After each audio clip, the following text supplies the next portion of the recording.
bem, de volta à nossa aula de Introdução à Física Atômica.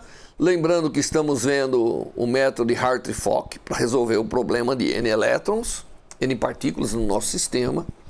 Nós, na última aula, explicamos tudo, como é a base desse cálculo de Hartree-Fock, e chegamos a uma expressão interessante para energia, como função de é um funcional de energia, né?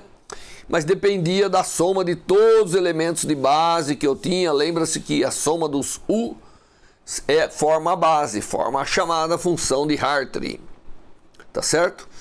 E que esse funcional, na verdade, ele pode ser calculado se eu levar em conta todas as funções que eu escolhi na minha base.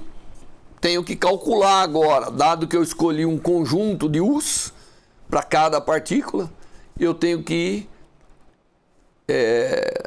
variar todos os números quânticos e calcular o elemento dos elétrons independentes.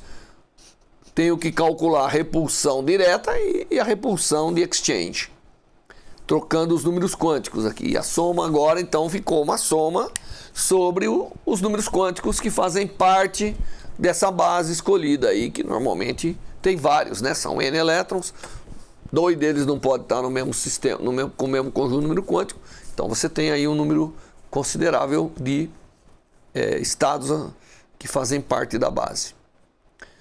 Muito bem, então nós vamos calcular isso agora. Esse termo aqui, nós temos que calcular essa expressão para chegar ao valor da energia. Esse aqui ainda é um método variacional, portanto, ele tem que ser minimizado.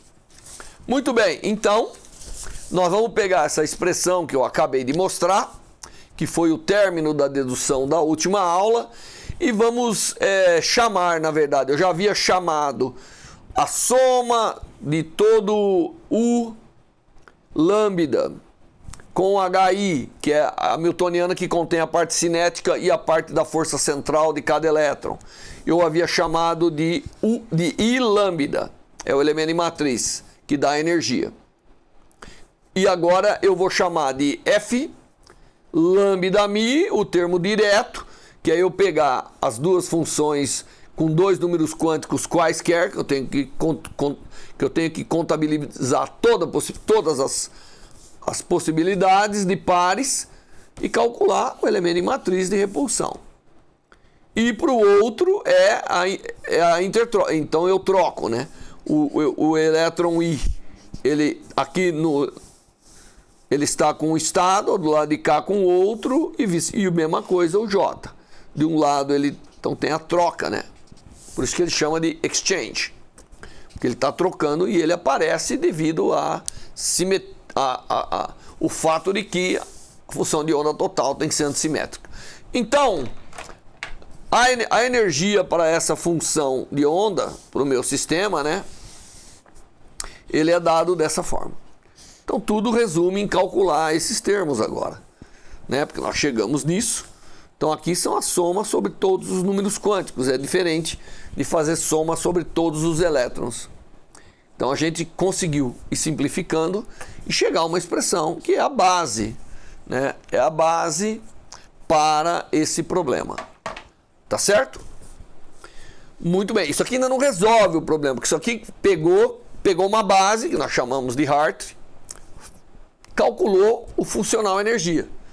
Ele não ainda atuou minimizando, que agora nós vamos pegar e falar assim, bom, em que condições esse funcional é mínimo? Essa é a pergunta que nós temos que fazer. Em que condições esse funcional é mínimo? Isso sim determina o estado fundamental do sistema. Qual é o vínculo? O vínculo é que os vetores de base têm que ser ortonormais, né? E como que nós vamos resolver esse problema? Nós vamos utilizar lá os multiplicadores de Lagrange, que a gente aprende em vários cursos de física. Você tem uma função e um vínculo, e aí você varia a função, né, mantendo o vínculo, e você então diz o seguinte: para que tipo de parâmetro eu introduzo aqui para satisfazer a equação quando eu vario uma função e eu sei que variando a função, e se ela tem um vínculo, aqui é geral, o F e o φ aqui, eles não têm nada a ver com isso, tá bom? Não é o mesmo φ e lambda que eu estava usando. Aqui é só para recordar os multiplicadores de Lagrange. Porque o que diz os multiplicadores de Lagrange é o seguinte: se eu tiver um certo número n de coordenadas, eu terei n equações a serem resolvidas para me dar qual é a função que está no mínimo e qual é os valores desses parâmetros que acabam sendo chamados, daqui a pouco eles vão virar os multiplicadores de Lagrange, né? Que acabam dando o mínimo da função. Então, eu não tenho aqui como revisar o método dos multiplicadores de Lagrange, mas você dê uma olhada aí, que tem em todo quanto é livro de física matemática, mecânica clássica, usa-se muito, né? Então você dá uma olhada. Quem sabe mereceria sim ter uma aula suplementar sobre multiplicadores de Lagrange. Muito bem, então o que acontece é que devido ao enorme número de pares que eu tenho e possibilidades de função de onda, né, que eu tenho n elétrons, eu vou ter ali uma base que é compatível com o número de elétrons de números quânticos. Então, o que a gente acaba tendo é que nós temos n ao quadrado multiplicadores de Lagrange. E nós vamos chamar esses multiplicadores de Lagrange por E lambda mi. Portanto, para cada par de conjunto quântico, aqui eu estou voltando a lambda mi como sendo os números quânticos das funções que compõem a função de Hartree, tá certo?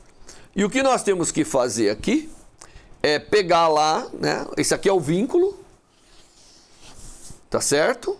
E para obter o mínimo eu crio essa função, que é a base aí dos multiplicadores de Lagrange. Eu crio essa função, tá certo? E eu vario o funcional, ao mesmo tempo variando o vínculo e criando esses parâmetros, que é quem ajusta a equação, que são os parâmetros de Lagrange. São os parâmetros aqui dos meus são os meus multiplicadores de Lagrange, na verdade. Muito bem, então esse método gera aqui a variação daquele funcional, claro, através da variação da função, ele corresponde a essa equação. E aí eu tenho que obter a equação dessa condição, obter uma equação geral, que agora vão envolver os multiplicadores de Lagrange. Então o problema todo está em determinar quem são os multiplicadores e tentar interpretar esses multiplicadores como sendo alguma coisa associada com a energia do problema.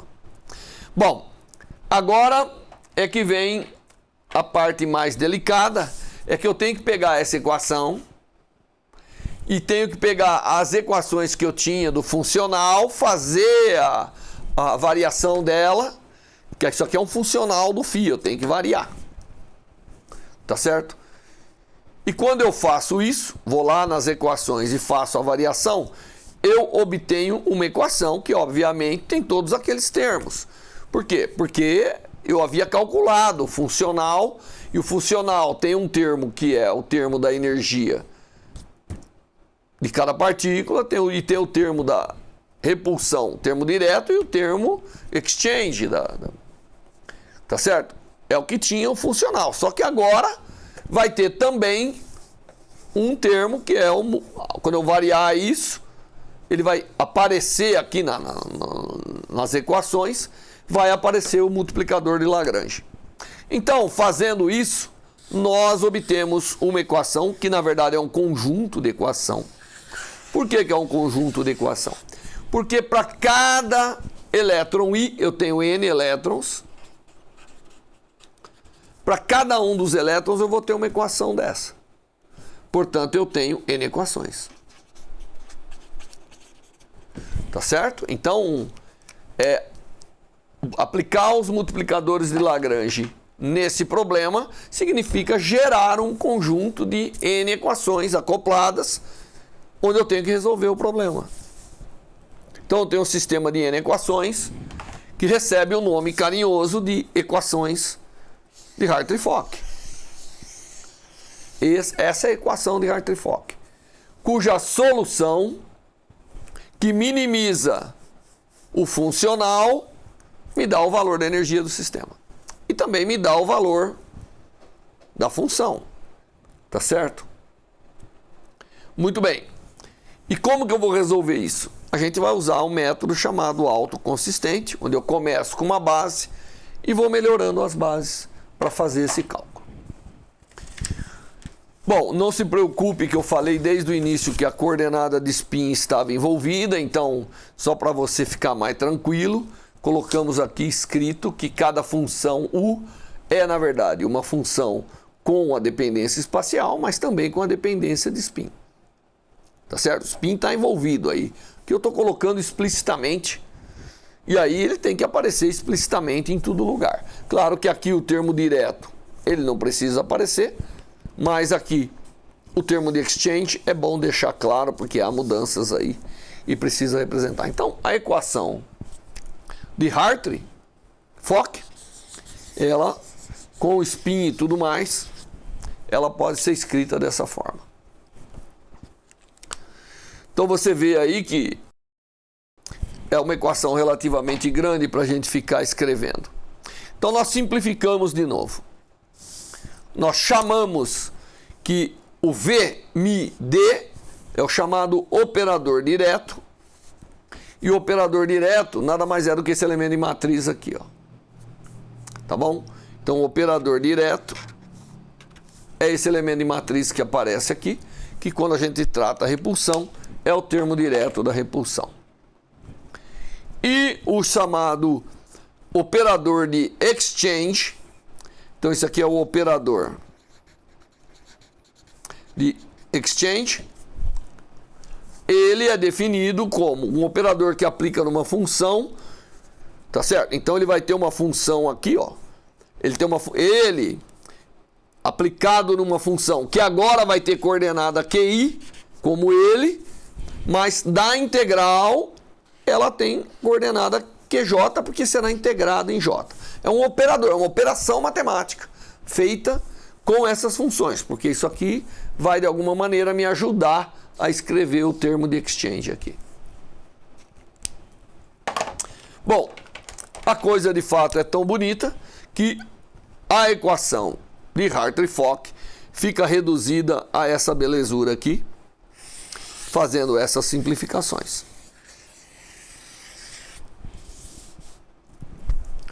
Nós temos para cada equação o termo individual aplicado à função. Nós temos os dois termos, o termo direto e o termo de exchange, tudo dependendo da coordenada do elétron I, percebe? E aí tem o multiplicador de Lagrange que sobrou aqui e a função. Essa é a equação a ser resolvida. Então nós temos que resolver essa equação.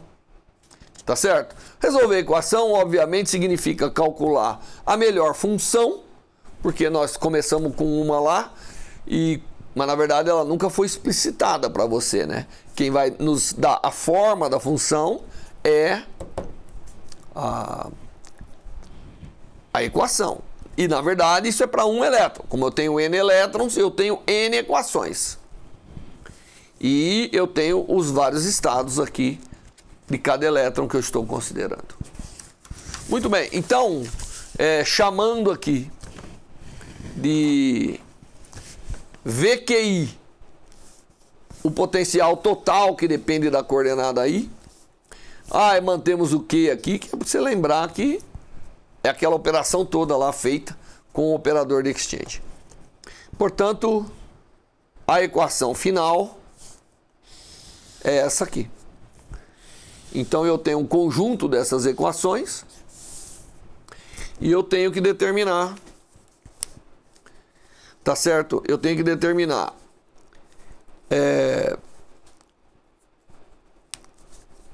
as funções e os multiplicadores. Note que as funções têm como alto valor o multiplicador de Lagrange. Então, para essa hamiltoniana aí. Então nós vamos a solução ao problema é a solução da equação de Hartree-Fock.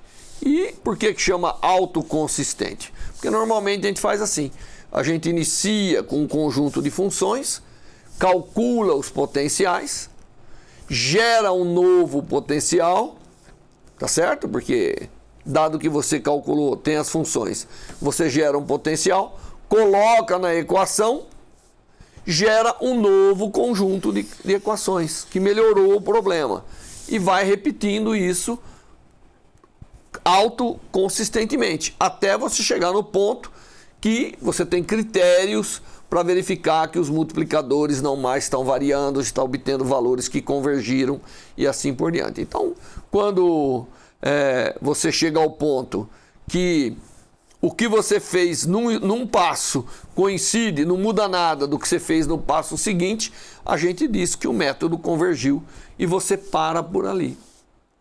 Tá certo? Então, esse é o método de Hartree-Fock. Merece uma interpretação física, obviamente.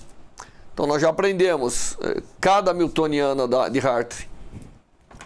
de Hartree-Fock tem esse termo e tem esses dois termos, né?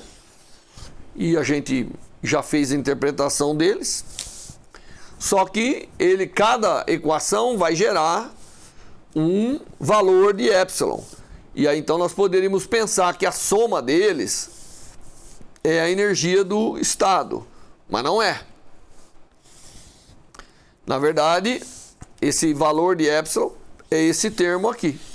E se você fizer uma pequena manipulação, você vai ver que a energia do sistema é, na verdade, a soma desses valores que você achou, subtraído desses termos que aparecem aí, que são aqueles termos do direto e do exchange. Uma coisa a gente pode provar, que a diferença, cada parâmetro que eu obtenho, cada parâmetro de Lagrange que eu obtenho, cada alto valor, vamos dizer, da equação de Hartree-Fock que eu obtenho, ela é a diferença de energia entre o sistema T, N e N-1 elétrons. Portanto, é a energia de ionização do sistema. Então, a interpretação física é que esses parâmetros dão a energia de ionização do seu sistema quando ele tem N elétrons, tá certo? Mas isso não é, obviamente, a soma deles não lhe dá a energia total do sistema. Para calcular a energia total do sistema, é extremamente necessário que a gente calcule essa expressão, que é o que vai sair da equação de Hartree-Fock e também aqueles termos de repulsão direta e exchange que nós calculamos lá para montar a equação.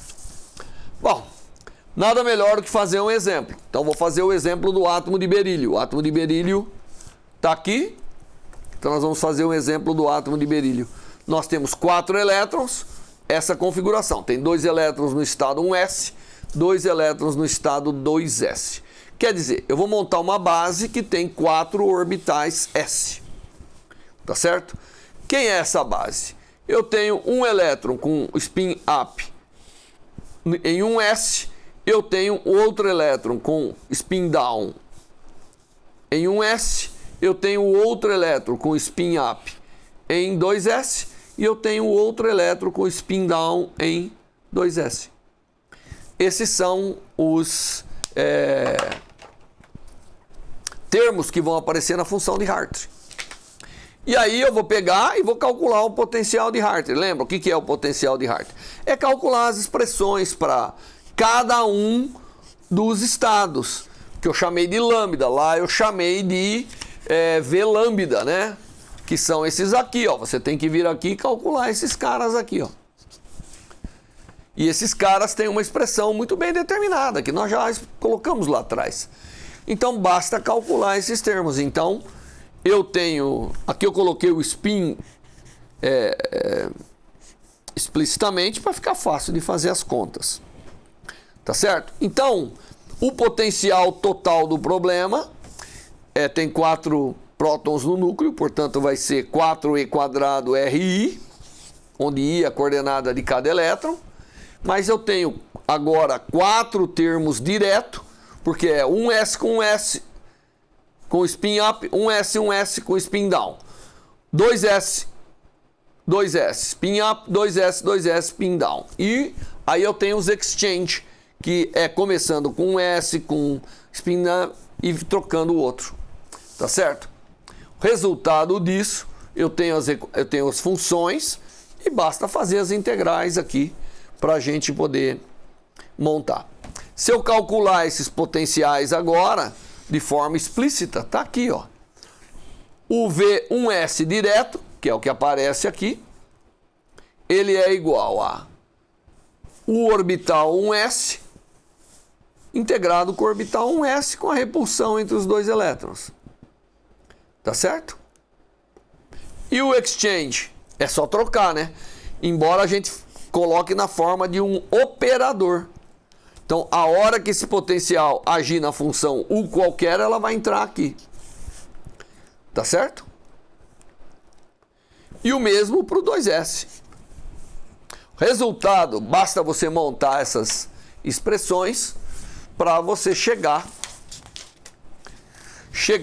a uma expressão da equação. E o que a gente obtém é um conjunto de duas equações. Então você tem duas equações acopladas que você tem que resolver para obter quem que é essa melhor função 1S que você colocou e quem é a melhor função 2S que você colocou.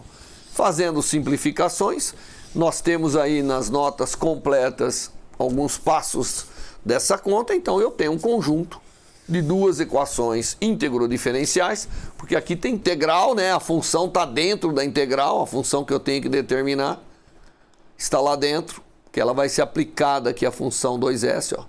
Lembre-se que ela vai aplicar, essa função vai estar dentro. Quando isso aplicar nisso, vai dar uma integral onde ela está dentro, e eu tenho que determiná-la na equação. Tá certo? Então, veja, é por isso que isso aqui tem que ser feito numericamente, né? Não é sempre que dá para fazer analiticamente. E fazendo numericamente, a gente obtém que a energia do átomo, do estado fundamental do átomo de berílio, dá menos 14,573 unidades atômicas aí de energia. Quando o exato dá praticamente muito próximo desse valor. Bom, então, resumindo o que nós fizemos, nós estabelecemos um método que você parte de uma função, né, que de alguma forma contém ali expressões, e você então vai determinar através do método variacional qual é a melhor função e acaba tendo qual é o valor da energia desse sistema como um todo, utilizando esses métodos variacionais. Esse método é um método poderoso, ele não é utilizado apenas em átomos, ele é utilizado em muitos sistemas, principalmente em matéria condensada. Nós vamos resolver dois exemplos que dá para resolver na mão, exatamente solúveis, de Hartree-Fock.